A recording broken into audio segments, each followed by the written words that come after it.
Olá pessoal, tudo bem? Aqui é o professor Rafael Nardelli para a gente resolver questões do Sebrasp, questões 2024 de gestão de projetos. Lembra o seguinte, a gente vai resolver questões de gestão ágil de projetos em um outro vídeo. Hoje, gestão preditiva, gestão tradicional, PMBOK principalmente. Antes de você tentar assistir a esse vídeo, resolva as questões. Pega aí na descrição do vídeo, no QR Code, baixa essa listinha de questões aqui para tentar fazer como estudo ativo. Lembra, é importante você fazer o estudo ativo antes de receber esse conteúdo passivo, ficar só assistindo ao vídeo, ok? E aí você pode ir direto para as questões que você errou, por exemplo. São 64 questões que a gente vai fazer agora, todas de 2024, primeiro semestre. Questão 1. Portfólio de projetos institucionais é o conjunto de projetos gerenciados de maneira interdependente e coordenada, visando a obtenção de benefícios que não seriam alcançados por meio do gerenciamento individual dos projetos. Lembra, isso é a definição de programa. Programa é a gestão integrada de projetos interrelacionados, semelhantes. O portfólio é a gestão estratégica de tudo que você faz. Projetos, programas, atividades isoladas, processos isolados, tudo isso é o portfólio. Então, portfólio sempre no nível estratégico. Questão, portanto, errada, que não é o conceito de portfólio, e sim ele deu o conceito de programa. 2.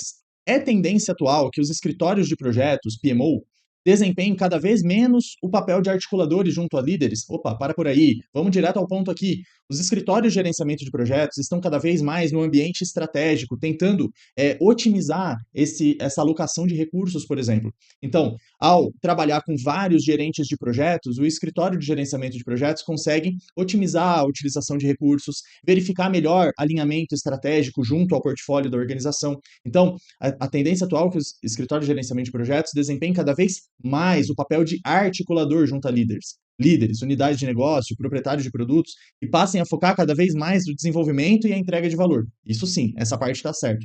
E a excelência em projetos junto às equipes especializadas. Então, errado por causa da primeira parte ali da assertiva. Questão 3. Portfólios, programas, projetos, produtos, operações podem fazer parte do sistema de entrega de valor. Eu diria que não só podem, como devem, tá? A questão traz como correto aqui, mas lembra, tudo isso deve fazer parte do sistema de valor. Quando o Sebrasp coloca pode, normalmente ele está deixando ali, pode, né? E não está errado. Questão 4. A gestão de projetos que se caracteriza pelo uso de métodos preditivos, lembra, ó, preditivo, lembra de prédio, lembra de sequencial, cascata, waterfall, gestão tradicional de projetos, tudo isso tem a ver com o preditivo. Se você lembrar que preditivo vem de prédio e a gente tem já um escopo muito bem definido do prédio logo no início, você vai lembrar dessa questão. Olha só, gestão de projetos que se caracteriza pelo método preditivo baseia-se no planejamento e na definição dos itens entregáveis a priori. Ou seja, eu defino o escopo, ó, itens entregáveis, entenda por o escopo. Pensa na minha EAP. EAP.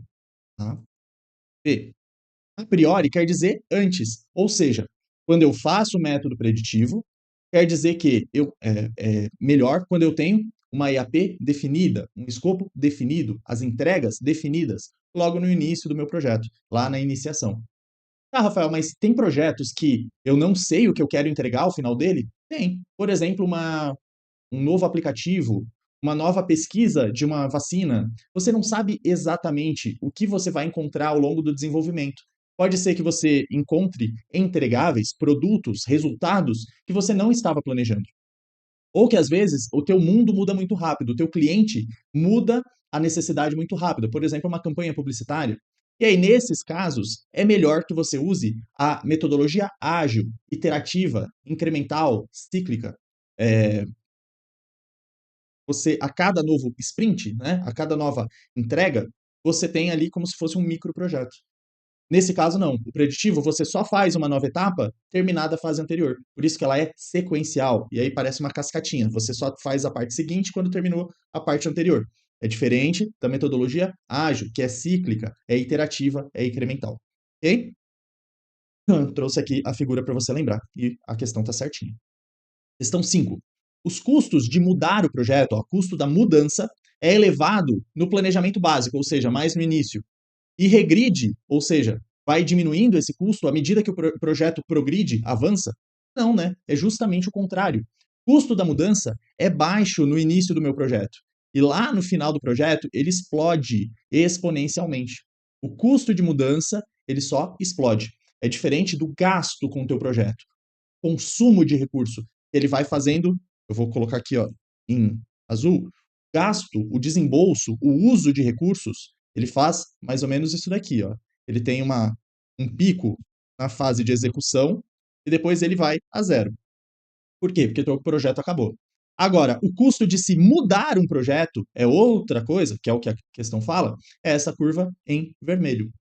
Só vai aumentando. E aí tem um ponto aqui, ó, que a mudança ela é muito mais cara do que a influência das partes interessadas. Justamente porque essa influência diminui porque o custo é muito alto. Ah, eu queria o meu prédio virado para Nordeste, não para Sudeste. Opa, depois que começou a executar aqui, o custo fica muito mais caro. Ok? Então, a questão é justamente a inversão ali, né? A questão está errada. Porque o custo de mudança é baixo no início, no planejamento básico, e progride exponencialmente à medida, eleva, né? Exponencialmente à medida que o projeto progride. Questão 6. Domínio, perdão. Os domínios de desempenho de projetos, partes interessadas, equipe, abordagem, ciclo de vida, planejamento, trabalho, etc., são independentes entre si. Opa, complicado falar que algo é independente nos dias de hoje. Lembra, a gente vive num contexto, principalmente na administração, tá? Administração pública. Quanto mais interrelacionado, sistêmico, aquela visão por processos, né? As coisas são interdependentes. Aquela visão por sistema, sistêmica, então, é muito difícil uma questão vir com esse independente estar correto, tá? Cuidado com presta atenção nessa dica. Podendo ser tratados de forma isolada durante a execução do projeto. Gente, impossível, né? Lembra, ó, ele trouxe aqui os domínios de desempenho, que são 8, né? Ó, os domínios estão aqui em laranjinha, do PMBOK 7ª edição. E em roxinho aqui eu tenho os princípios. Todos eles estão interrelacionados. Eu não tenho como pensar em partes interessadas sem pensar em equipe. Eu não tenho como ver a abordagem, o ciclo de vida do projeto, sem trabalhar o trabalho do projeto, né? As atividades do projeto. Eu não tenho como planejar sem ver as entregas, sem saber como eu estou monitorando e medindo o andamento desse projeto. Então, tudo é interrelacionado. Fechou? Questão errada, portanto. 7. As demandas e tendências atuais do gerenciamento de projetos ocasionaram as seguintes mudanças. Vamos lá, então, aquela ideia mais tradicional, ou pensa da 6ª edição para a 7ª do PMBOK, dá certo também. A transição de um padrão embasado em processos, antes, para um padrão embasado em princípios. Bacana, da 6ª para a 7ª. A adoção de uma visão de sistemas de gerenciamento de projetos, ou seja, cada vez mais interrelacionado, cada vez mais olhando o lado estratégico, do ambiente estratégico, todos os projetos da minha organização. Bacana? E não só partezinhas isoladas, entende? O reconhecimento da relevância contínua do guia PMBOK. Bom, tudo bem, isso daqui está vindo desde a primeira era, mas continua. Primeira era não, desculpa, primeira edição do PMBOK. E a necessidade de um profissional com perfil menos descritivo, ou seja, aquilo que eu tenho para fazer, aquela ficha técnica que eu tenho que fazer, e mais pautado em princípios. Perfeito, que é a mesma ideia do PMBOK 7ª edição. Deixar a coisa mais aberta, mais pautado em valores e menos em atividades. Ok? Coloquei aqui o slidezinho para você relembrar, né? O antes e o depois. Só lembra o seguinte, todo o PMBOK 6ª edição é tratado no 7ª como um anexo, como um adendo. Então, tudo que fora visto até então, dos 49 processos, das 10 áreas de conhecimento, dos 5 grupos de processo, tudo isso ainda vale, a depender do tipo de projeto. Se você tem a construção de uma casa, por exemplo, que é algo mais preditivo, você já tem o escopo logo no início do projeto, ótimo, você usa o gerenciamento tradicional preditivo. Se você está tratando com algo mais envolvendo riscos, incertezas, inovações, aí você trabalha mais com essa ideia da 7ª edição, dos princípios, dos valores, dos domínios. Ok? Questão correta, portanto. 8. Atuar na padronização de processos, na alocação de recursos e no acompanhamento do progresso do projeto. Então, ó, padronização dos processos de gerenciamento, alocação de recurso e acompanhamento do progresso em uma organização são funções desempenhadas pelo EGP. E aí? Claro, né? Poxa, depende do meu nível de direção, de controle desse projeto, o EGP vai atuar de forma mais consultiva ou mais diretiva, né? Coloquei aqui na figurinha, ó, os 3 tipos, né, de suporte de controle diretivo. Se eu tiver com o EGP com um nível de controle diretivo, ele vai avocar todas as funções ali e trabalhar junto ao gerente de projetos. O gerente vai ter que fazer exatamente como o EGP manda, como o PMO manda. Se ele for mais de suporte, consultivo, controle baixo, ele só vai fornecer boas práticas. E se o controle for intermediário ali, ele for de controle, ele só exige conformidade. Faça do jeito que você quiser, mas siga essa cartilha aqui. Beleza. Mas é justamente nisso que o EGP vai trabalhar. Só lembra que cada vez mais interrelacionado, cada vez mais articulando, coordenando os diferentes gerentes de projeto. Questão 9. A teoria da tripla restrição, nosso triângulo de ferro de projetos, refere-se aos limitadores de áreas de conhecimento, processos e artefatos. Não, né? Lembra? Custo, cronograma e o escopo. Lembra que esses três, eles estão fortemente interrelacionados. Se eu tentar diminuir o custo do meu projeto, eu posso acabar elevando o cronograma e vai mexer na qualidade do projeto, ou seja, na expectativa das minhas partes interessadas. Se eu tentar fazer mais do que estava pedindo, ó, aumentar o escopo, muito provavelmente vai demorar mais e vai custar mais. E isso eu não quero. Então, sempre eu vou tentar fazer o meu projeto, principalmente aqui preditivo, né? O contexto preditivo, eu vou tentar fazer o projeto com entrega pontual, exatamente no orçamento e entregando exatamente o que o cliente pediu, nem a mais nem a menos. Certo? Por quê? Porque senão uma variável vai influenciar negativamente a outra. Questão errada, portanto, porque ele falou conhecimento, processo, artefatos, não. É cronograma, custo e escopo. Pode vir como sinônimo, mas a ideia é essa. 10. Projeto é um esforço, ok, faltou um temporário aqui, mas até então tudo bem, para se atingir o sucesso, independentemente do custo e do prazo. Acabei de falar da tripla restrição. Lembra da tripla restrição. Então, é dependentemente do custo e do prazo, certo? Não adianta só ver o sucesso do escopo, se custou muito mais ou se demorou muito mais, ok? E lembra, de novo, a gente está aqui numa visão tradicional. Eu não estou vendo gestão ágil aqui, tá? 11. Envolvimento das partes interessadas, ambiente colaborativo, enfoque no valor e tailoring são alguns dos princípios do gerenciamento de projetos segundo o PMBOK 7. Perfeito, lembra, ó, os princípios estão em roxinho. Mudança, gestão, equipe, partes interessadas, foco no valor, pensamento sistêmico, liderança transformadora ou servidora, o tailoring, que tem a ideia da alfaiataria, né? Você adapta a tua gestão de projetos para cada projeto. Qualidade, complexidade, risco e capacidade de adaptabilidade e resiliência. Esses são os princípios. E em laranja, os 8 domínios. É assim que está estruturado o PMBOK, 7ª edição. Muito enfoque na adaptabilidade, tailoring, risco e valor. Ok? Questão certinha. 12. A fase do gerenciamento de projetos constitui-se de um conjunto de processos, ok, que não gera produtos? Não, né? Que gera produtos. Lembra que todo processo, aqui é gestão de projetos, mas lembra o seguinte, ó, presta atenção. Projeto é um esforço temporário para entregar algo exclusivo, novo. O que eu vou entregar é o produto do meu projeto. E para eu fazer a gestão desse projeto, eu me utilizo de processos, atividades rotineiras, cíclicas, ok? Por exemplo, controlar o custo do projeto. Um processo. Controlar o meu orçamento, né? Então, todo dia eu vou fazer isso. É a mesma coisa. As mesmas entradas, as mesmas sequências de atividades e as mesmas saídas. As saídas são os meus produtos do meu processo. Por exemplo, um processo. Verificar as partes interessadas, né?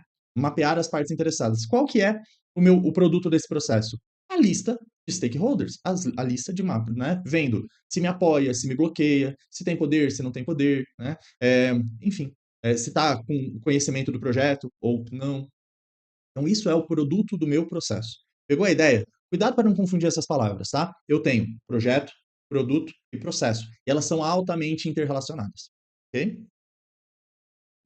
E outra coisa, né? O produto do processo é o resultado final de cada processo, que é cíclico, é rotineiro, é uma atividade, é uma operação.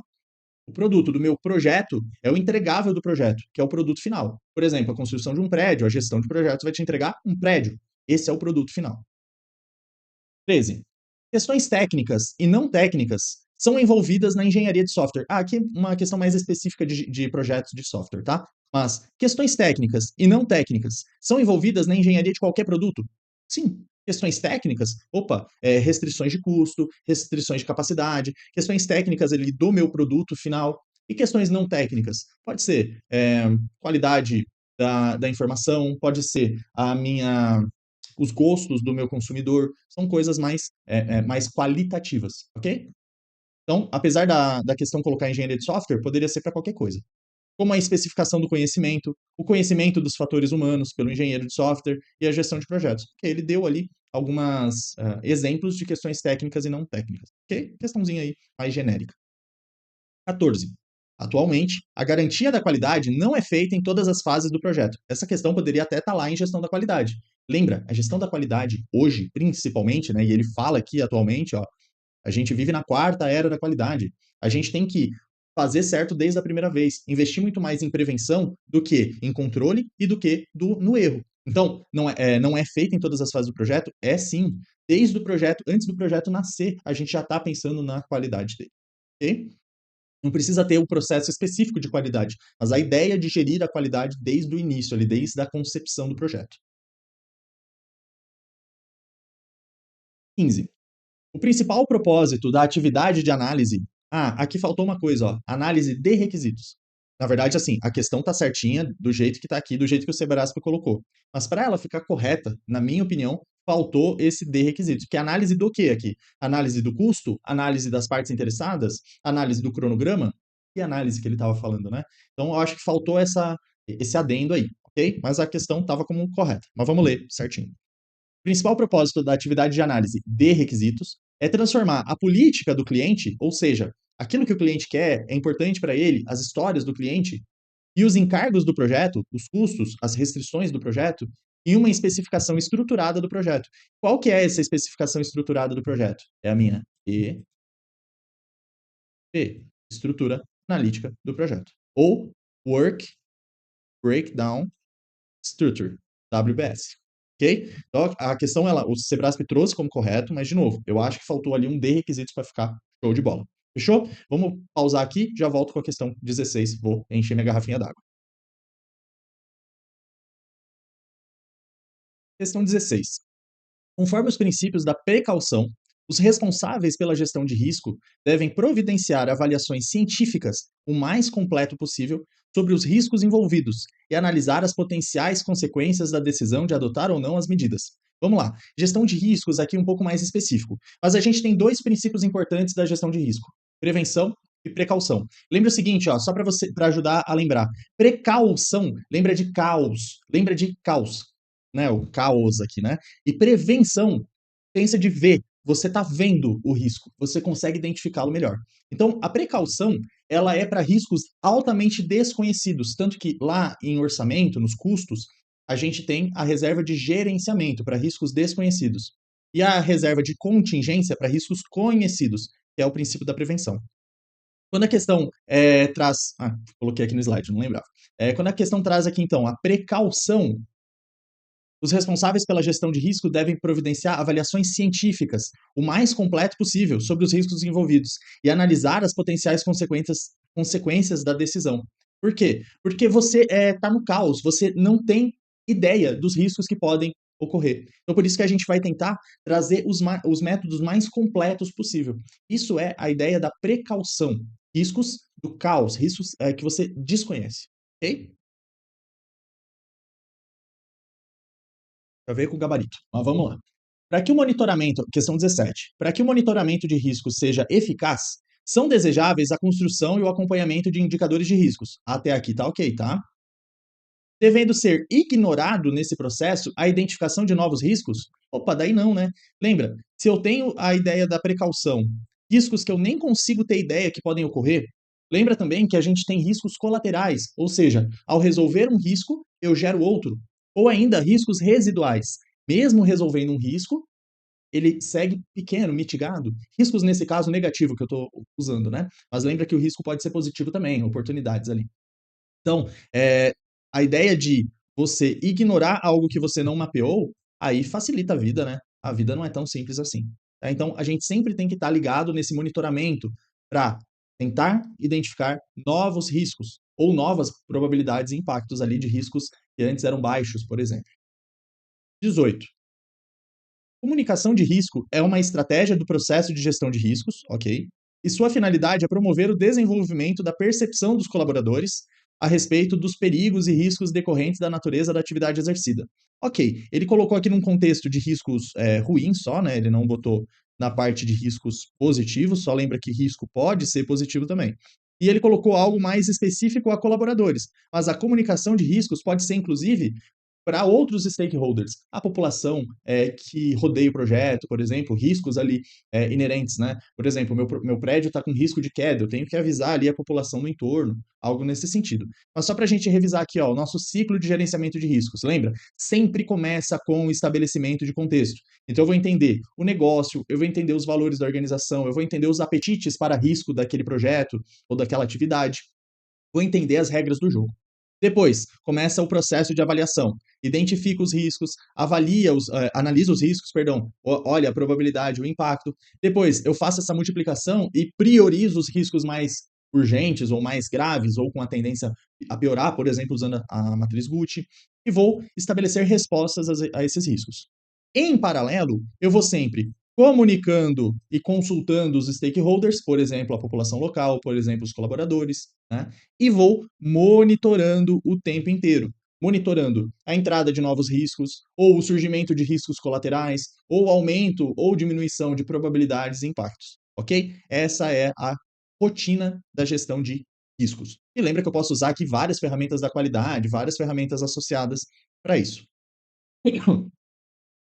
Questão 19. O documento que é emitido pelo patrocinador, opa, documento importante, em que é autorizada formalmente a existência de um projeto. Lembra, eu costumo falar em aula que é a certidão de nascimento do teu projeto. Ele nasce formalmente, ele nasce no papel ali mesmo, né? De forma formal, dando autoridade ao gerente de projetos. E lembra, quem assina é o sponsor ou patrocinador. É o nosso TAP, ou Project Charter em inglês. Perfeito, né? Questãozinha, show de bola. Questãozinha, aliás, boa para você colocar aí como conceito, né? Como definição de TAP, de termo de abertura do projeto. Questão 20. A criação da EAP é uma atividade que está contida no grupo de processos de planejamento. Ó, criar a EAP é um projeto de planejamento. É um processo de planejamento. Por que não é de execução?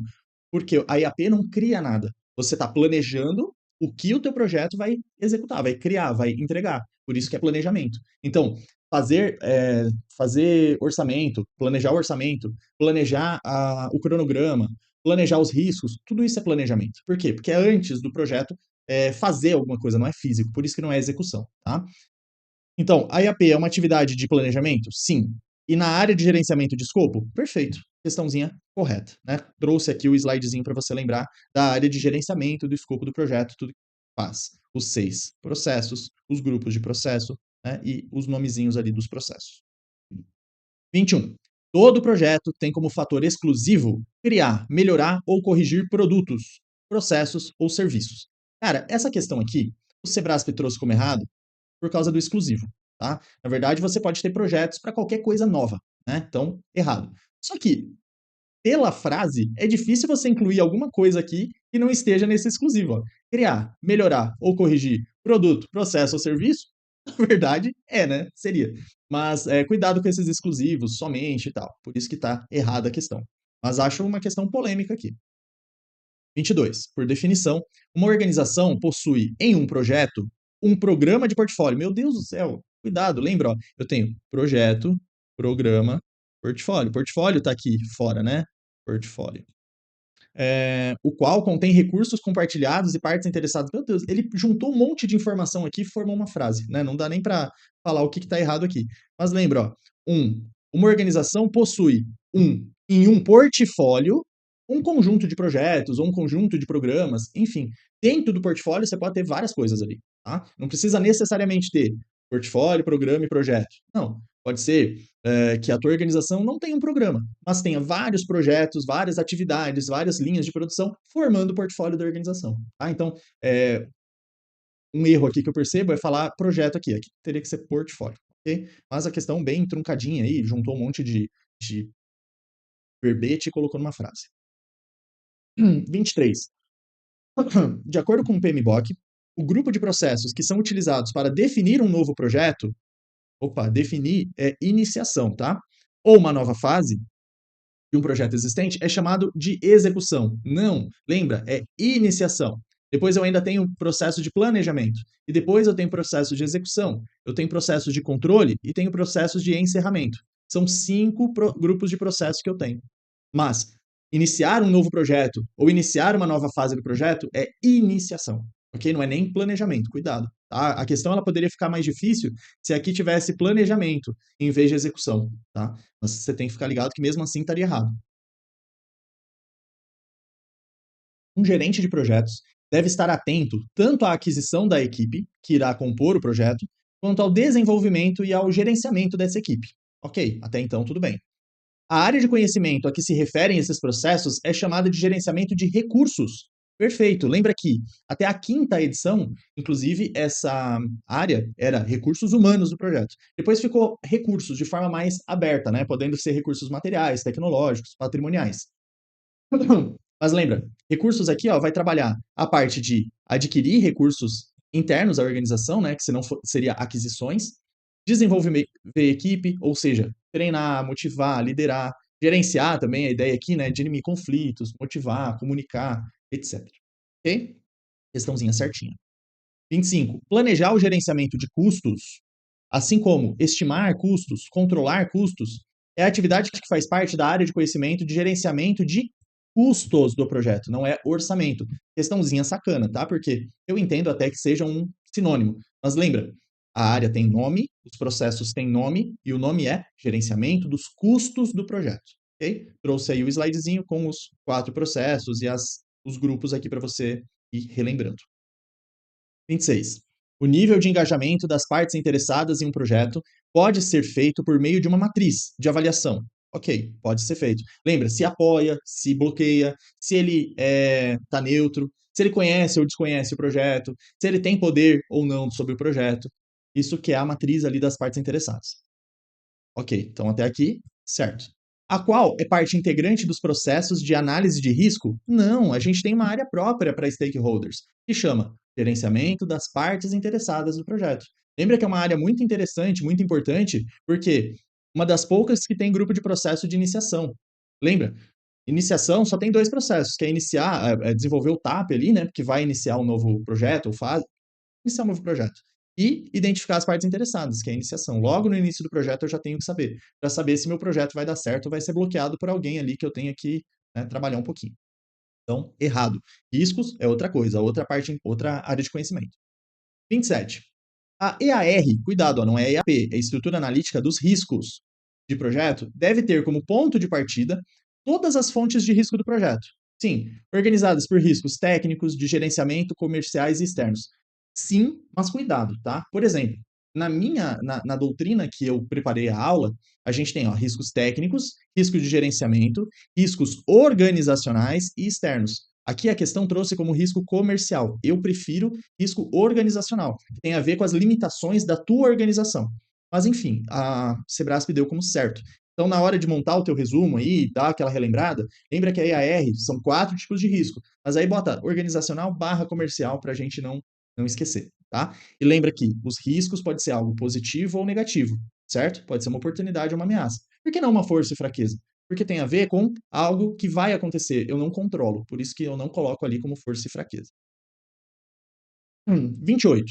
No PMBOK 7, criar a EAP faz parte do quê? Cuidado, tá? Ó, ele colocou 7, que não é organizada por processos, e meteu um processo aqui, ó, criar a EAP.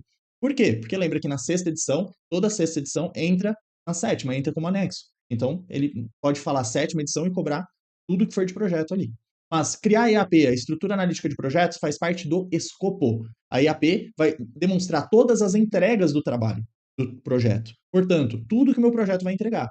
Nada mais, nada menos. Nada além, nada aquém. Ok? 29. Assinale a opção em que é apresentado, de acordo com o PMBOK, o tipo de estrutura organizacional em que o gerente de projetos detém muita independência e autoridade. Ou seja, é uma estrutura organizacional, certo? Que o meu gerente de projetos tem poder. As equipes trabalham em conjunto e se utilizam da maior parte dos recursos da organização. Ou seja, os recursos, o poder, a autoridade, o foco está no projeto. Lembra que a gente tem De um lado, a funcional, que eu não trabalho por projetos, eu trabalho por especialidades, por centros de excelências funcionais ali, né? Departamentos funcionais. No outro extremo, eu tenho a estrutura projetizada. Eu deixo de me organizar funcionalmente e foco em projetos. Não tem certo e errado, tá, galera? Depende do métier de negócio. Enfim, se eu trabalho com projetos, é melhor eu ter uma estrutura projetizada e não funcional. E no meio do caminho, eu tenho a matricial. Lembra que a matricial fraca, força está na função e não em projetos. Na matricial forte, a força está em projetos. Na matricial balanceada, o pau come, é gerente de projetos e gerente funcional brigando o tempo inteiro e levando, escalando ali o meu problema pro patrocinador, quem está acima deles. Ok. Como a tua questão trouxe a independência, a autoridade para equipes de projetos, recursos de projetos, não pode ser matricial balanceada, não pode ser funcional, não pode ser matricial fraca. Você poderia ficar em dúvida na projetizada ou na matricial forte. Agora, perceba que a questão ela não está falando de funções. Na matricial forte, eu ainda tenho o meu gerente funcional. O gerente de recursos humanos, o gerente de marketing, o gerente de RH, o gerente de manutenção, o gerente de produção, o gerente jurídico, certo? São departamentos funcionais. Mas aqui a questão ela está deixando de lado isso. A questão poderia ser matricial forte se falasse, em algum momento eu tenho a utilização dos centros funcionais, dos departamentos funcionais, ou citasse os gerentes funcionais, tá? Mas ela está dando foco total na projetizada. Nessa ideia de eu organizo a minha estrutura através de gerentes de projetos, que deterão uma equipe para projetos. Quando esse projeto terminar, essa equipe pode ser remanejada, ser reestruturada, mas ela seguirá para fazer um novo projeto. Esse gerente de projeto vai tomar conta de um novo projeto e aí a equipe pode ser mantida ou reformulada. Essa é a ideia da estrutura projetizada, organizações que trabalham por projetos. Fechou? E 30, assinale a opção em que é apresentada uma ferramenta que é mais comumente usada para representar visualmente o cronograma de um projeto.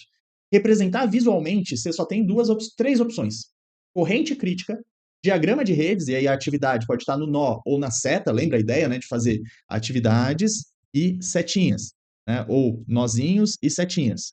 A atividade eu posso colocar aqui na flecha ou aqui nos nós, nas uniões. Isso é o meu diagrama de rede.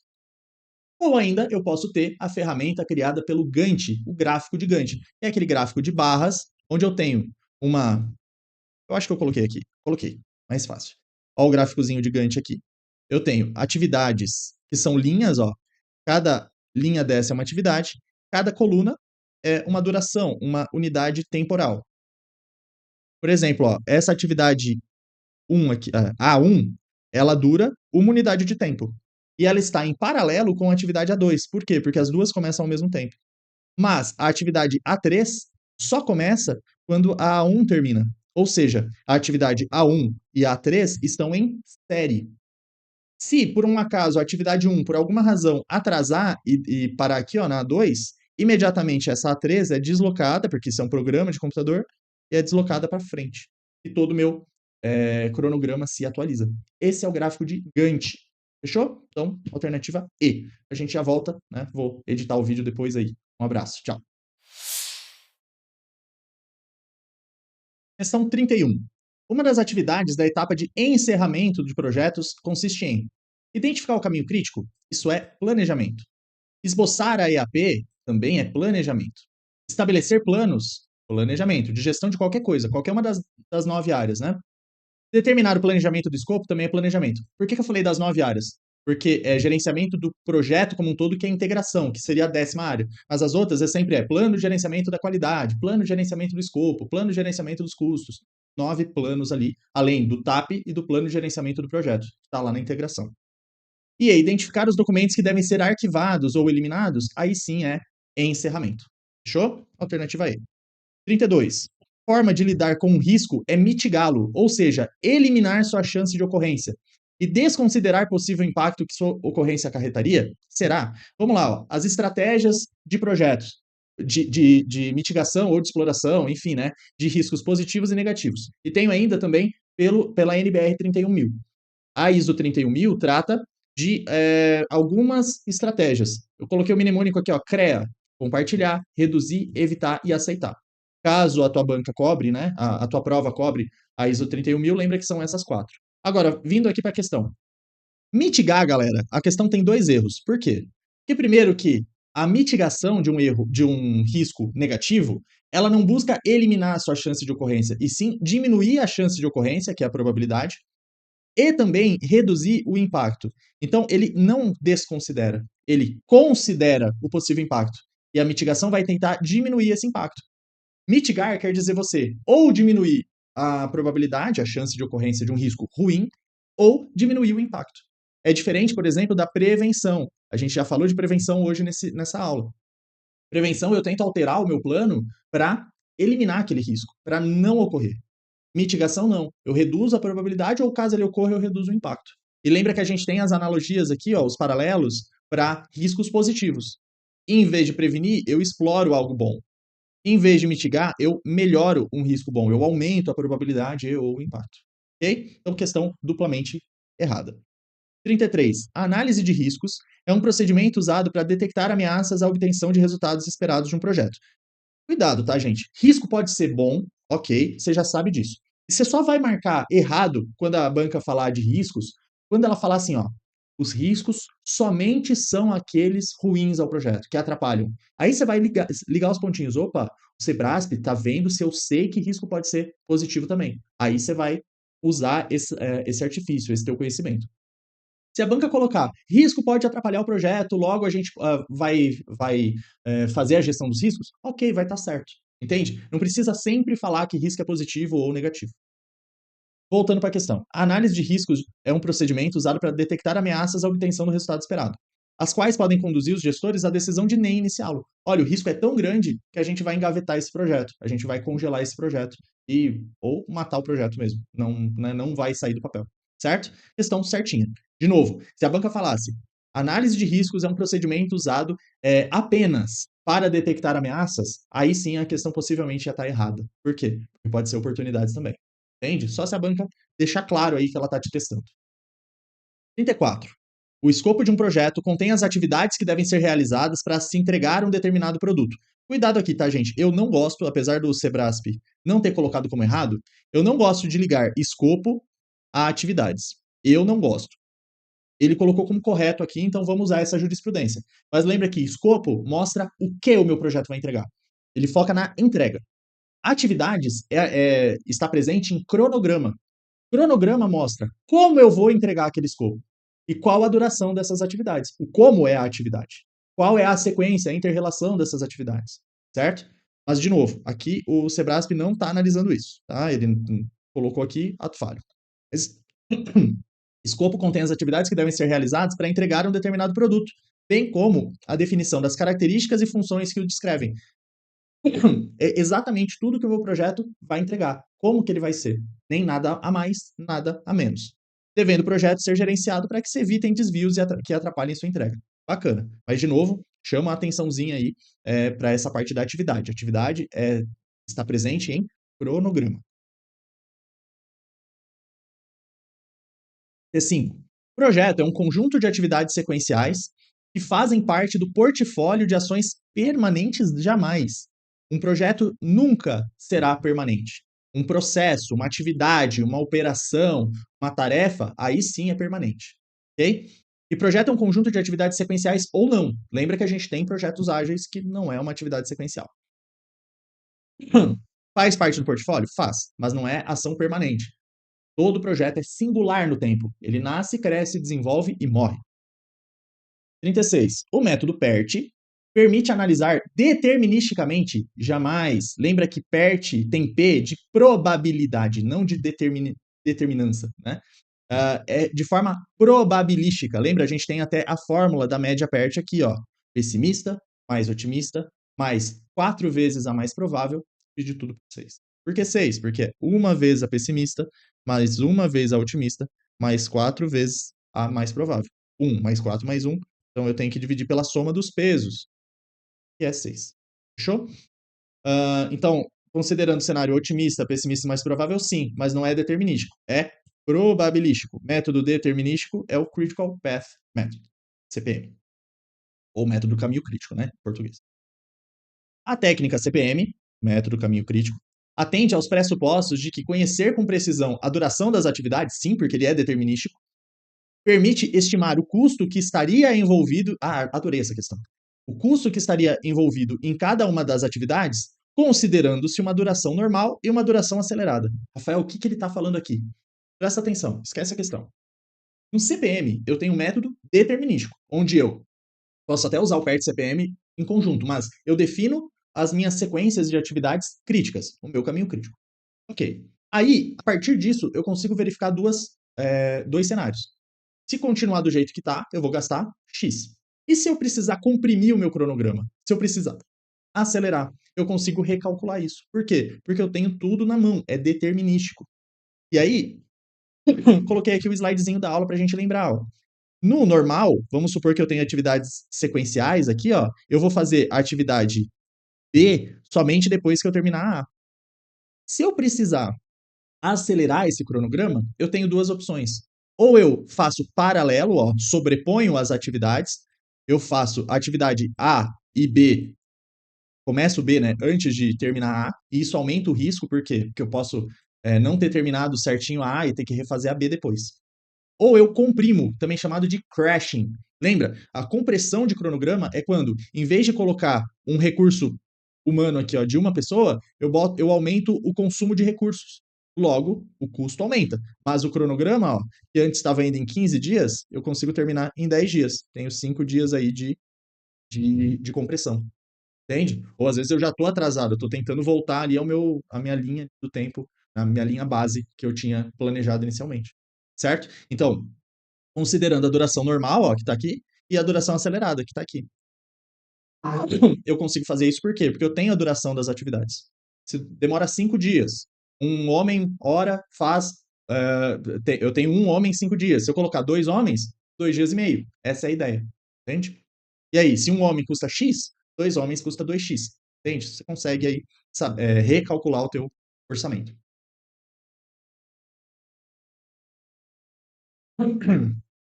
38. Carlos trabalha com a gestão de empreendimentos em uma financiadora de projetos. Atualmente dedica-se à área de conhecimento de gestão de projetos, cujo objetivo consiste em garantir que o gerente e a equipe do projeto saibam quais são os principais interessados e sejam capazes de formalizar e gerenciar estratégias e abordagens para atender esse público-alvo. Lembra? O gerenciamento das partes interessadas. É uma das 10 áreas de gerenciamento de projetos. Então, nessa situação, Carlos labora, né, trabalha na área de conhecimento de projetos denominada gerenciamento das partes interessadas do projeto. Aqui até poderia ser stakeholders, tá? Mas o certo, como tá ali bonitinho no nosso PMBOK Brasil, partes interessadas. 39. A definição do que deve ser feito. Ó, o que deve ser feito? Atividades, recursos necessários, responsabilidades, duração, custos, riscos de um projeto é realizado em qual fase? Lembra, ó, o que eu vou fazer é a minha EAP. Atividades é o meu cronograma. Crono. Recursos, plano de gerenciamento de recursos. Responsabilidades, plano de gerenciamento de recursos, é a equipe. Duração, é cronograma. Custos, é custos. Risco, é risco. O que é isso? É a minha fase de planejamento, onde eu vou fazer os planos. Por que não pode ser iniciação? Iniciação teria que deixar claro assim, ó, o que a ideia, a concepção do projeto, a ideia inicial do projeto, entende? A identificação de uma oportunidade para um novo projeto. Aí sim é a iniciação, com TAP e parte interessada. Depois disso, já entra o plano de gerenciamento do projeto, com as partes, com cada área de conhecimento ali especializada. Ok? Então, cuidado para não confundir planejamento com iniciação. 40. Os principais produtos finais ou itens que se espera que sejam produzidos durante ao final da realização de um projeto, que vai morrer e o produto continua, né? Corresponde ao conceito de quê? De detalhamento, de entregas, de finalidades, de objetivos, de programações, tudo parece ser para depois, né? Mas lembra, os entregáveis, deliverables, ó, coloquei vários, um glossário aqui, né? Resultados, saídas, produto do projeto, deliverables, entregáveis, entregas, tudo isso são sinônimos. Cuidado aqui, ó. Provavelmente muita gente pode ter se confundido aqui, ó. Objetivo, finalidade. Tá? 41. Considerando os critérios para seleção de projetos, assinale a opção em que são apresentados um critério quantitativo e um critério qualitativo, respectivamente. Vamos lá, ó. Redução de custos. Redução de custos é quantidade, é quantitativo. E despesas com pessoal também é quantitativo. Então, ó, vou colocar, marca textinho aqui, ó, quantitativo em amarelo. Redução de custos, quantitativo. Despesas, quantitativo. Reação dos concorrentes. Reação aqui eu entendo como qualitativo. Qualitativo em azulzinho. E requisitos legais. Qualitativos. Volume de vendas esperado. Opa, isso é quantitativo, é numérico. Você tem índice, tem resultados numéricos. E satisfação da clientela. Opa, satisfação, teste da carinha, por exemplo, né, do Kirkpatrick. Estou viajando, tá? Só para dar um exemplo. É qualitativo. Vamos ver. Investimento necessário, quantitativo. Aumento de rentabilidade, quantitativo também. Custo de fabricação, quantitativo. Retorno sobre o investimento, ROI, é um indicador numérico, quantitativo também. Logo, amarelinho com azul, só na alternativa C. Pegou a ideia? Satisfação é algo bom, ruim, é algo categórico, por isso qualitativo. Okay? Agora, aumentar em 10% a participação nas vendas, aí é quantitativo. Entende? Opinião, satisfação é opinião. Vendas é quantitativo. 42. Em relação às habilidades requeridas de um gerente de projeto, julgue. 1. Em sua habilidade de liderança, o gerente deve inspirar os integrantes, transformar, né, ser carismático ali, servidor, beleza. A inspirar os integrantes do projeto a trabalhar como uma equipe para implantar o plano estabelecido e alcançar os resultados almejados. Perfeito, ele até trouxe aqui como uma equipe, não como um grupo, né? Legal. Tá certo. 2. Na habilidade relacionada ao desenvolvimento de pessoas, o gerente deve ter o compromisso com a capacitação das pessoas que trabalham no projeto. Bacana, legal. 3. A habilidade de comunicação requer que o gerente se comunique regularmente com a equipe, clientes, dirigentes da organização, ó, várias partes interessadas, buscando manter a movimentação do projeto e alcançar o bom desempenho e a satisfação do cliente. Bacana, perfeito. Lembra, ó, nas 3 ele colocou habilidades interpessoais. Lembra que o nosso triângulo de habilidades do gerente de projetos, ele traz 3 tipos de habilidades, que eu faço aqui um paralelo com os papéis gerenciais. Ó, papéis conceituais, aqui, ó, gerenciamento estratégico do negócio, entender o meu alinhamento estratégico para não se perder o planejamento o alinhamento estratégico do projeto. Depois eu tenho habilidades interpessoais, que é tudo que ele falou aqui, né? Liderança, desenvolver pessoas, comunicação. E tá aqui, ó, o PMI traz como liderança, mas são habilidades interpessoais. E depois habilidades técnicas, que tá aqui gerenciamento de projeto técnico. Que é a habilidade técnica aqui? Como fazer um cronograma, como medir um risco, são técnicas mesmo, tá? Então, a parte técnica, para o dia a dia do projeto, a parte de pessoas, liderança, comunicação, gestão de conflitos, capacitação, habilidades interpessoais, e também a habilidade conceitual, para entender para onde o planejamento estratégico da organização está indo e não fazer besteira aqui. Fechou? Todas estão corretas. 43.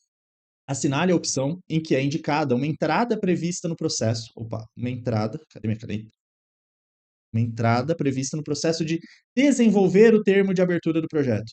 Ou seja, uma entrada para esse processo. Lembra, se é um processo, eu tenho inputs, eu tenho o processamento e eu tenho a saída, meu output. Isso é um processo, lembra? Ele é cíclico, ele é rotineiro. Ok.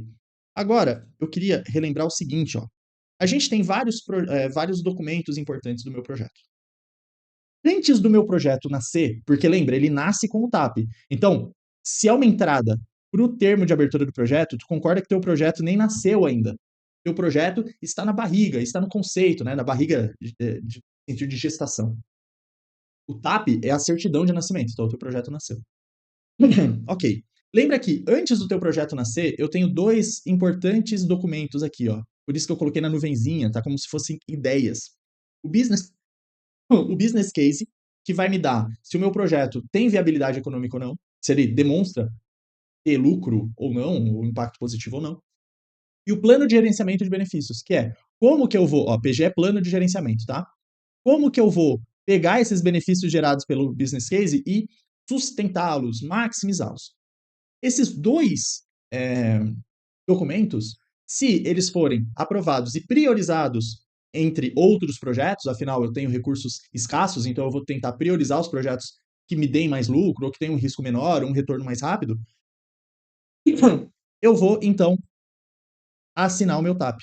E no momento que eu assino o meu TAP, que o patrocinador assina o TAP, aí sim o meu projeto nasce. Então essa pirâmide aqui é o meu projeto. Ok, logo após eu desenvolver o meu TAP, que vai contar com informações suficientes para todo o projeto, mas pouco detalhadas. Logo após o TAP, eu vou fazer o plano de gerenciamento do meu projeto como um todo.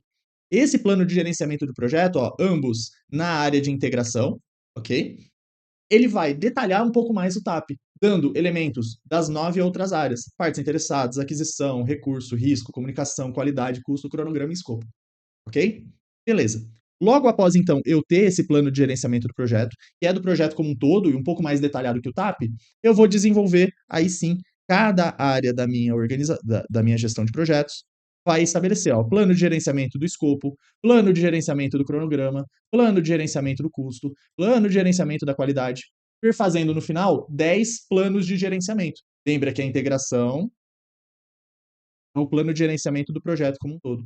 Ok? Então, se eu somar, ó, integração, parte interessada, aquisição, risco, comunicação, recursos, qualidade, custo, cronograma e escopo, eu tenho 10 áreas de conhecimento. Ok? O plano de gerenciamento das partes interessadas, por exemplo, é o que vai tratar só das partes interessadas, com muito mais detalhes. Né? Por isso que eu fiz essa figurinha para você lembrar de todos os documentos importantes.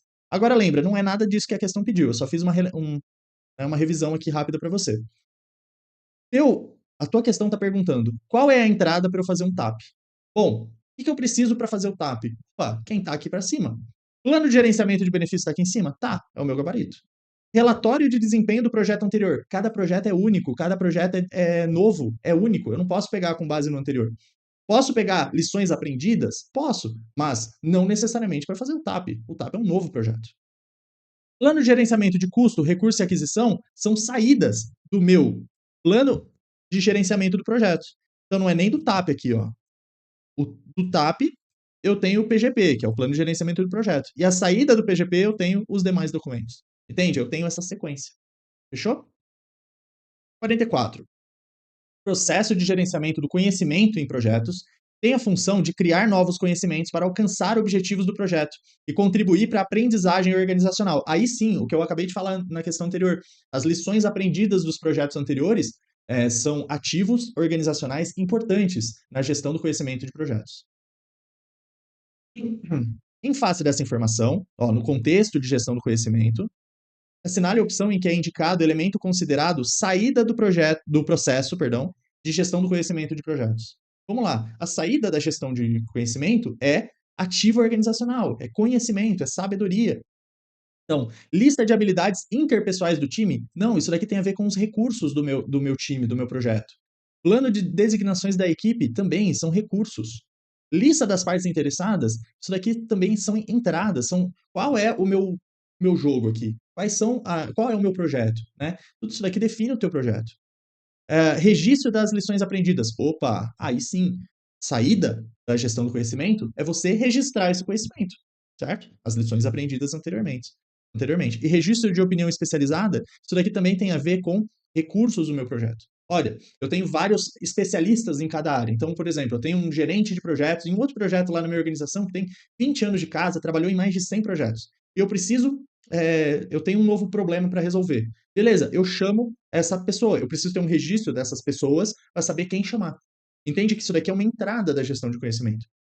A quem eu tenho que recorrer caso um problema específico ocorra. Entende? Então, isso daqui, ó, registro de opinião especializada, é uma entrada. E os outros, o ABC aqui, ó, não necessariamente são entradas ou saídas. Falam de outras coisas. Ok? 45. A área de gerenciamento do escopo do projeto abrange os processos necessários para identificar, definir e controlar as atividades de gerenciamento de projeto em seus grupos de processo. De novo, atividade é cronograma. Aqui ele está deixando claro que escopo não é atividade. Está te testando, na verdade, né? A questão está errada. Por quê? Porque escopo mostra o que o meu projeto vai entregar. Atividades mostra como. Então, identificar, aqui ele está deixando bem claro que ele está te complicando a vida, ele está te testando.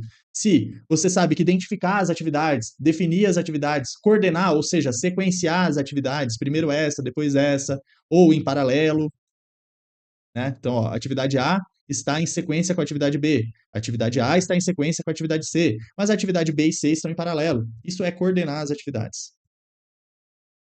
Veio aqui. Isso é coordenar as atividades, tá? Isso tem a ver com o grupo D, ou com a área, perdão, de gerenciamento do cronograma do projeto. Olha só os processos, ó. Depois de planejar o gerenciamento do cronograma, eu tenho definir quais atividades para quê? Para entregar o que fora definido na EAP. Sequenciar essas atividades, como eu coloquei aqui do lado.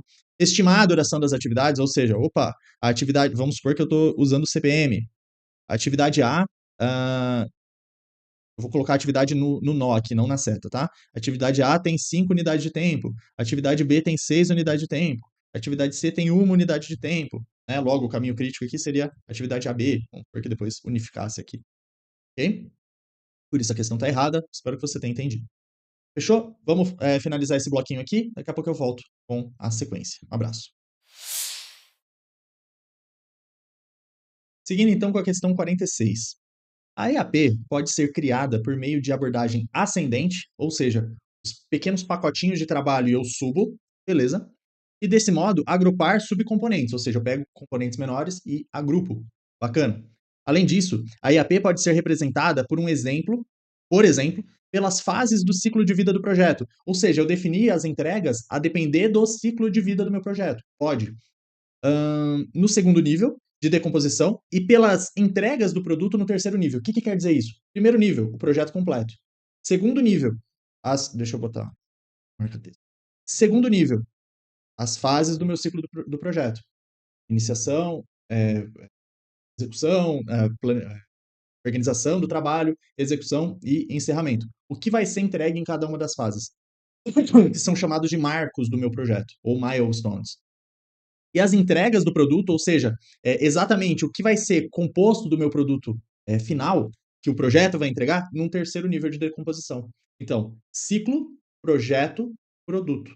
Essa é a definição, inclusive, do EAP mais bem elaborada. Essa questão, achei ela super complexa, porque ela colocou duas afirmações distintas. A abordagem ascendente, bottom-up, é uma das formas de se compor, de se estimar a EAP? Sim, mas ela tem várias outras, inclusive de decomposição. Pegar, que é o que ela colocou depois, né? Na verdade, agora eu entendi lendo a questão, eu consegui entender. Bottom-up no início e top-down depois, que ela pega o projeto inteiro e vai para o produto. Inclusive, salvo engano, acho que eu coloquei. Esse printzinho aqui, ó, é exatamente o que a tua questão está trazendo. É um ipsis literis aqui do PMBOK. Esse print aqui eu printei do próprio PMBOK aqui, sexta edição que eu tenho, tá? Questão certinha, mas lembra, de novo, a EAP, ele coloca duas formas. Top-down, ou seja, decompondo. No primeiro nível, o ciclo de vida do projeto como um todo. Segundo nível, as fases desse ciclo de vida. Terceiro nível, as entregas do meu produto final mesmo. Ou ele pode ser bottom-up. Eu pego os pequenos pacotinhos de trabalho, por exemplo, a parede pintada, teto colocado. Lembra que não são atividades, são as entregas. Eu vou compondo de baixo para cima. Fechou? Qualquer dúvida aí, bota no comentário. Se você não entendeu, eu refaço a explicação. 47. O processo gerenciar o conhecimento do projeto faz parte de qual grupo? Desculpa, de qual área? Área da integração? Será? Exato. Lembra, a integração ela vai coordenar as diferentes áreas. Ela não é uma área especializada, e sim ela vai coordenar de forma interrelacionada, de forma sistêmica. Por isso que gestão do conhecimento está lá. Por isso que comunicação do meu projeto está lá. Aqui, ó, gestão. Realizar controle integrado de mudanças. Ou seja, comunicar as mudanças para todas as áreas. Tudo que envolve todas as áreas. Iniciar e encerrar o meu projeto. Né? Tudo está aqui. Ó, iniciar e encerrar o meu projeto está aqui. E gerenciar o conhecimento do projeto. Por que está aqui? Porque tem que ser algo interrelacionado. Se foi desenvolvida uma lição aprendida lá em custos, cronograma tem que saber, qualidade tem que saber, recursos tem que saber. Então eu trabalho aqui nessa cúpula como um grande maestro de todas as áreas especializadas do meu projeto. Fechou? Então, certo. 48. Definir o escopo e criar a EAP são processos do grupo de iniciação? Não, iniciação só tenho dois processos. Assinar o TAP e identificar a parte interessada. Definir escopo e criar EAP, isso daqui é planejamento. Então não é iniciação, é planejamento. Questão errada. 49. O TAP autoriza formalmente a existência do projeto. Ok, né? O termo de abertura do projeto autoriza formalmente a existência deste projeto, descrevendo o fornecimento de um vínculo direto entre o projeto e a estratégia da organização. Exatamente isso. Lembra, eu vou pegar. Achei que tinha figurinha. Eu vou pegar o business case, o plano de gerenciamento de benefícios, visando a estratégia organizacional, e vou autorizar formalmente o projeto. O TAP vai ser esse elo. 50. O plano de gerenciamento de escopo é um componente do plano de gerenciamento do projeto e descreve como o escopo será definido, controlado, validado. Sim, plano de gerenciamento é como eu vou planejar, organizar, dirigir e controlar o escopo, né, nesse caso. E ele é um componente do PGP, do projeto como um todo? Sim, lembra daquela figurinha, ó, coloquei ela aqui. O plano de gerenciamento do escopo, ele é uma decomposição do plano de gerenciamento do projeto. E, com base inicialmente, no TAP. É exatamente isso que a figurinha está dizendo aqui, a frase está falando. Ó, descreve como o escopo será definido, controlado e validado, com base inicialmente na análise das informações contidas no TAP. Fechou? Então, a partir do TAP eu faço o PGP, a partir do PGP eu desmembro ali nas 9 áreas restantes do meu. Então, certinho. 51. No contexto do PMBOK 6, o programa é um grupo de projetos. Opa, programa é um grupo de projetos? Sim. Ou portfólios? Não. Nada contém portfólio. Portfólio contém os demais. A tua organização tem um portfólio. Por quê? Ele está no nível estratégico, ele envolve toda a organização. É tudo que a organização faz. Então, no contexto do PMBOK 6, portfólio é um grupo de projetos ou programas. Ok? Aí eu nem vou ler o restante aqui, ó. Projetos relacionados entre si é um programa. Mas portfólio não precisa ter só projetos interrelacionados. É tudo que a organização faz, tá? De forma geral mesmo. Tá? Então, questão bem errada. 52.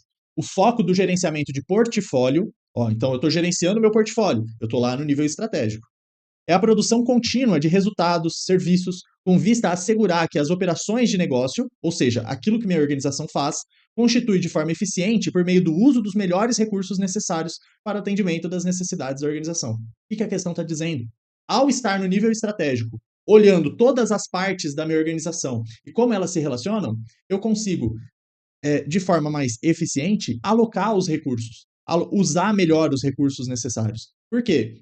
Se eu uso uma máquina para um projeto A, a mesma máquina para o projeto B, se eu não olhar de forma interrelacionada, às vezes eu tenho duas máquinas, e as duas máquinas com 50% de ociosidade, por exemplo. Agora, se eu estou gerenciando meu portfólio no nível estratégico, eu vou fazer o quê? Eu vou ter uma máquina com 100% de capacidade, 0% de ociosidade. Mais ou menos esse é o exemplo. Eu vou usar melhor meus recursos, eu vou ser mais eficiente. Entende? E digo mais, ao gerenciar o portfólio, você busca também maior eficácia, porque você está conseguindo ver todos os projetos como que a gente está agradando a estratégia da empresa, indo ao encontro dos objetivos estratégicos organizacionais, sendo mais eficaz. Ok? 53. O gerenciamento de portfólios, de novo, visa, entre outras finalidades, ok, questãozinha já deixou mais aberta. Orientar as decisões de investimento. Sim, lembra, eu tenho recursos escassos. E aí, se eu consigo gerenciar melhor esses meus projetos, operações, etc., eu consigo ter decisões mais assertivas sobre o meu investimento. Bacana. Fornece transparência na tomada de decisão? Claro, eu estou ali no meu nível estratégico, olhando todas as operações da minha organização. Logo, é mais transparente, não fica ali míope. E priorizar a alocação de equipe e recursos, ou seja, priorizar a alocação de recursos, claro, porque eu estou no nível estratégico, olhando as inter-relações. A minha abrangência de visão é maior. Eu consigo ver algo ponta a ponta, mais holístico. Entende? Por isso é importante a empresa olhar o seu portfólio e não ficar olhando cada partezinha embaixo. Também é importante a parte dessa gestão de projetos mais num nível operacional. Também é importante. Mas o portfólio é de suma importância. Afinal, busca-se o alinhamento estratégico. Fechou? Estão certinho. 54. Os programas são definidos como sistemas de software. Opa, não é esse tipo de programa. Aqui a gente está no conceito de gestão de projetos. Programas são projetos semelhantes, interrelacionados, Eu os gerencio de forma conjunta para ter ganho de escala, economia de escala, obter benefícios que eu não obteria se eu fizesse a gestão individual. Então, ó, programas são definidos como projetos semelhantes que devem ser gerenciados de forma coordenada para obtenção de benefícios que não estariam disponíveis na sua gestão individual. Pô, só trocar aqui, ó, troca sistemas de software por projetos interrelacionados ou semelhantes. Aí sim a questão estaria correta. 55. Um gestor de projeto é a pessoa designada pela organização executora para liderar a equipe de projeto, responsável por atingir os objetivos do projeto. Perfeito. É isso que o gerente de projetos é. Portfólios e programas são exemplos de componentes que devem ser utilizados, individual ou coletivamente, para criar valor. Sim, quais são os outros que podem ser utilizados, tanto individualmente como coletivamente, para gerar valor? Projetos, operações, atividades, negócios, tudo isso faz parte ali do portfólio de forma geral, né, de forma mais abrangente, mas faz parte de tudo aqui, todas as forças que a organização tem para gerar valor para o mercado, para o cliente. 57. Os vários componentes que entregam valor funcionam como um sistema e devem estar alinhados às estratégias da organização. Perfeito. E ao falar que é como um sistema, lembra? Interrelacionado, sinérgico. O todo é muito maior que a simples soma das partes. As partes se multiplicam, se potencializam e não só se somam. 58. Embora sejam relevantes preceitos éticos, responsabilidade e respeito, não estão entre os valores considerados importantes para a comunidade de gerenciamento de projetos. Galera, não vou nem discutir, né? Pô, responsabilidade e respeito é, inclusive, de forma explícita no PMBOK 7ª edição, por exemplo.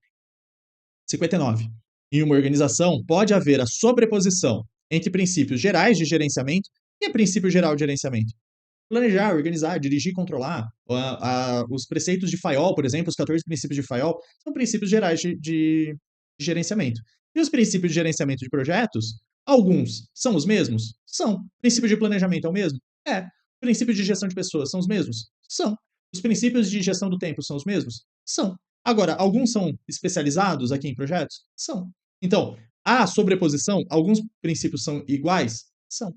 Entendeu a ideia?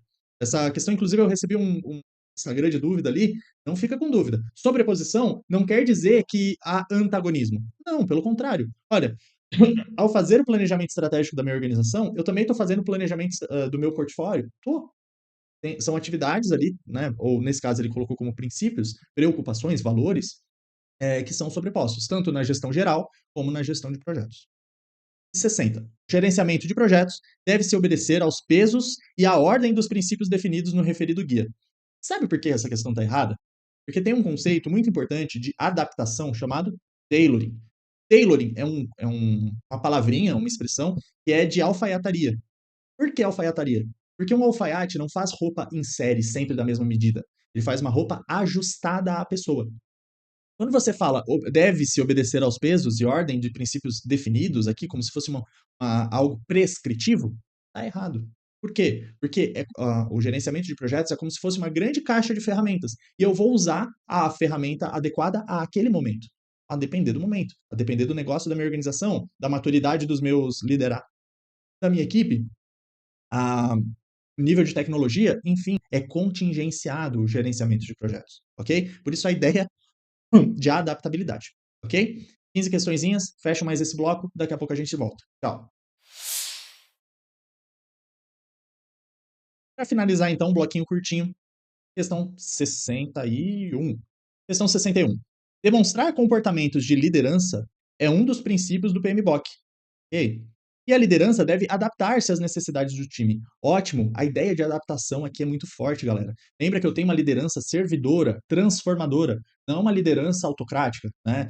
De chefia, de mandar, de obediência, tá? E lembrei aqui também, de novo, né? Os 12 princípios e os 8 domínios. Olha aqui a liderança como um dos princípios. Lembra que ao colocar de forma principiológica, o PMBOK deixa mais ainda de ser prescritivo para ser algo mais geral, mais pautado em valores. Tanto o método da gestão de projetos, como as pessoas também. Menos tarefas, atividades, processos e mais valores, princípios, norteadores. 62. A gestão de stakeholders, partes interessadas, não é uma preocupação das relações institucionais. Balela. Não sendo por isso relevante em modelos de gestão de projetos. Tanto é relevante que o segundo processo de gestão de projetos é identificar as partes interessadas, né? 63. Os projetos são executados sempre de forma linear, seguindo uma sequência fixa de etapa. Lembra que eu tenho a gestão tradicional, que é sim algo mais sequencial, preditivo, waterfall, cascata, né? E essa ideia da previsibilidade. Se eu tenho um escopo bem definido logo no início do meu projeto, aí sim eu posso fazê-lo de forma sequencial. Mas eu tenho projetos que eu não sei o que eu quero com o escopo e ele pode mudar ao longo do tempo. Aí sim eu faço a ideia ágil, a ideia, por exemplo, da metodologia Scrum, que é iterativo e incremental. Iterativo porque eu tenho ciclos de iteração e incremental. Ao final de cada ciclo, eu incremento, eu aumento aquela entrega do meu produto, projeto. Então, sempre de forma linear? Não. Essa é uma das abordagens. E 64, a gestão de riscos deve levar em consideração as necessidades específicas da organização. Ok. Em face dos objetivos que dão suporte à sua missão e dos riscos associados, ó, bem importante, riscos secundários, colaterais. O que envolve aspectos como natureza, complexidade e estratégia. Beleza, questãozinha genérica aí. Envolve várias outras coisas, mas nem por isso está errado, né? Ela deixou aí de forma mais geral. Fechou?